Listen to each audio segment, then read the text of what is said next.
नमस्कार।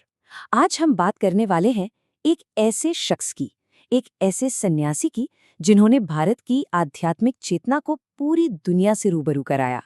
जी हाँ, हम बात कर रहे हैं स्वामी विवेकानंद की। तो चलिए शुरू करते हैं उनके जीवन और उनके विचारों के इस अद्भुत सफर को। सोचिए, सिर्फ कुछ शब्द और इन शब्दों ने तो जैसे इतिहास ही बदल दिया। ये कोई आम भाषण की शुरुआत नहीं थी। ये एक ऐसा जादू था जिसने वहां बैठे हजारों लोगों का दिल जीत लिया और पूरी दुनिया का ध्यान भारत की ओर खींच लिया। ये मौका था शिकागो में साल 1893। विश्व धर्म संसद का एक बहुत बड़ा मंच था और वहां भारत से आया एक नौजवान सन्यासी कुछ ऐसा कहने वाला था जिसकी गूंज आज तक सुनाई देती है। सच पूछें तो यही वो पल था जिसने भारतीय दर्शन को, भारतीय सोच को ग्लोबल स्टेज पर एक नई पहचान दिलाई। लेकिन सवाल ये उठता है कि आखिर कौन थे ये इंसान? क्या था उनका सफर जो उन्हें भारत के एक कोने से दुनिया के इतने बड़े मंच तक ले आया?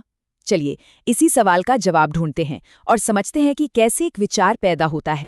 तो उनके जीवन और उनके प्रभाव को समझने के लिए हम इन 6 हिस्सों पर एक नज़र डालेंगे। तो चलिए कहानी की शुरुआत करते हैं उनके शुरुआती दिनों से, उस वक्त से जब वो विवेकानंद नहीं बल्कि नरेंद्रनाथ दत्त थे। उनका जन्म हुआ था 1863 में कलकत्ता में। बचपन से ही गजब के तेज दिमाग वाले थे। उनकी पढ़ाई लिखाई हुई स्कॉटिश चर्च कॉलेज जैसे बड़े संस्थानों में, जहां उन्होंने पश्चिमी दार्शनिकों जैसे कि कांट, हेगल और स्पेंसर को खूब पढ़ा।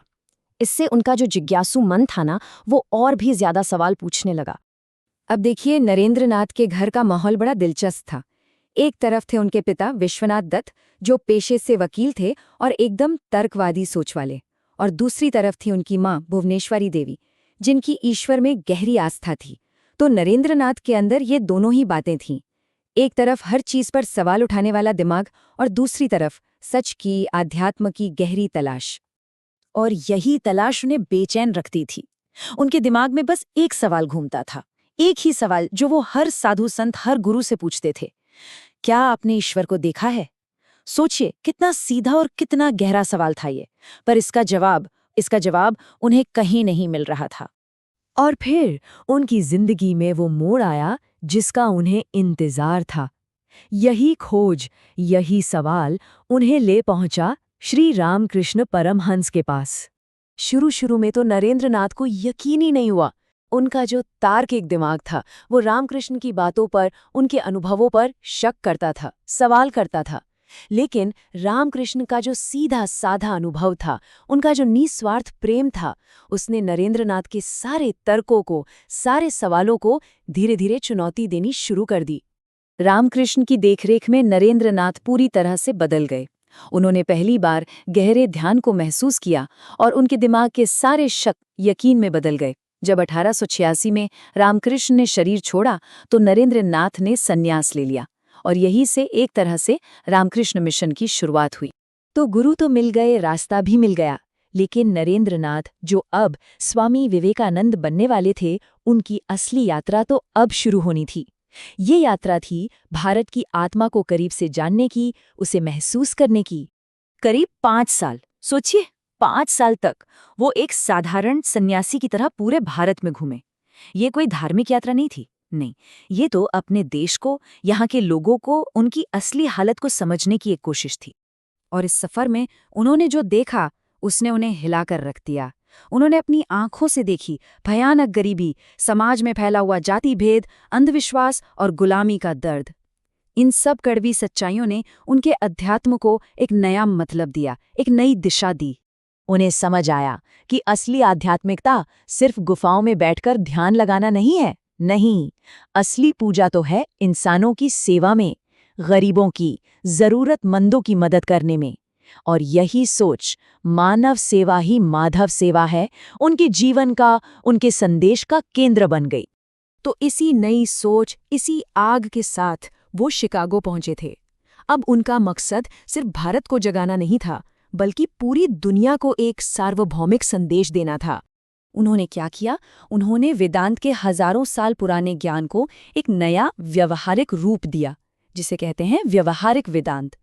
इसका सीधा सा मतलब ये है कि हर इंसान के अंदर ईश्वर का अंश है, एक दिव्यता है, और जिंदगी का मकसद बस यही है कि हम उस दिव्यता को बाहर लाएं, अपने काम से, अपनी भक्ति से, अपने ज्ञान से। और इस दिव्यता तक पहुंचने के लिए उन्होंने 4 रास्ते बताए, जिन्हें हम 4 योग के नाम से जानते हैं। पहला, कर्मयोग, यानी बिना फल की चिंता किए अपना काम करना। दूसरा, भक्ति योग, यानी ईश्वर के प्रति प्रेम और समर्पण। तीसरा, ज्ञान योग, यानी ज्ञान और विवेक का रास्ता। और चौथा, राजयोग, यानी मन को साधने के लिए ध्यान का रास्ता। मतलब हर तरह के इंसान के लिए एक रास्ता था। तो एक तरह से देखें तो विवेकानंद पूरब और पश्चिम के बीच एक पुल की तरह थे।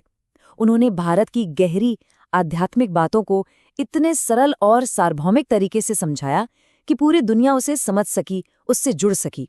जब वो भारत वापस आए तो वो जानते थे कि सिर्फ भाषण देने से काम नहीं चलेगा।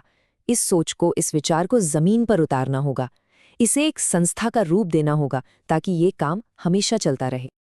और इसी सोच के साथ उन्होंने 1897 में रामकृष्ण मिशन की स्थापना की। मिशन का एक ही सिद्धांत था, नर सेवा नारायण सेवा, मतलब लोगों की सेवा ही भगवान की पूजा है। इसके साथ ही उन्होंने शिक्षा पर, महिलाओं को आगे बढ़ाने पर और वैज्ञानिक सोच पर बहुत जोर दिया। और उनकी इसी आग ने गांधी जी, टैगोर और सुभाष चंद्र बोस जैसे अनगिनत लोगों को प्रेरणा दी। तो अगर हम उनके पूरे जीवन को देखें तो वो ज्ञान, भक्ति, अनुशासन और सेवा, इन चारों का एक सटीक संतुलन थे। उन्होंने ये साबित कर दिया कि एक आध्यात्मिक इंसान समाज से कटकर नहीं रहता, बल्कि वो समाज और देश के लिए अपनी जिम्मेदारियों को और बेहतर तरीके से निभाता है। उनका संदेश आज भी शायद पहले से भी ज्यादा जरूरी है। आज की दुनिया जो हर तरह की मुश्किलों से घिरी हुई है, उसमें ये सवाल बहुत अहम हो जाता है कि क्या विवेकानंद के दिखाए हुए रास्ते, ज्ञान का, सेवा का और खुद को पहचानने का रास्ता हमें एक बेहतर कल की तरफ ले जा सकते हैं? ये एक ऐसा सवाल है जो वो हम सबके लिए छोड़ गए हैं सोचने के लिए।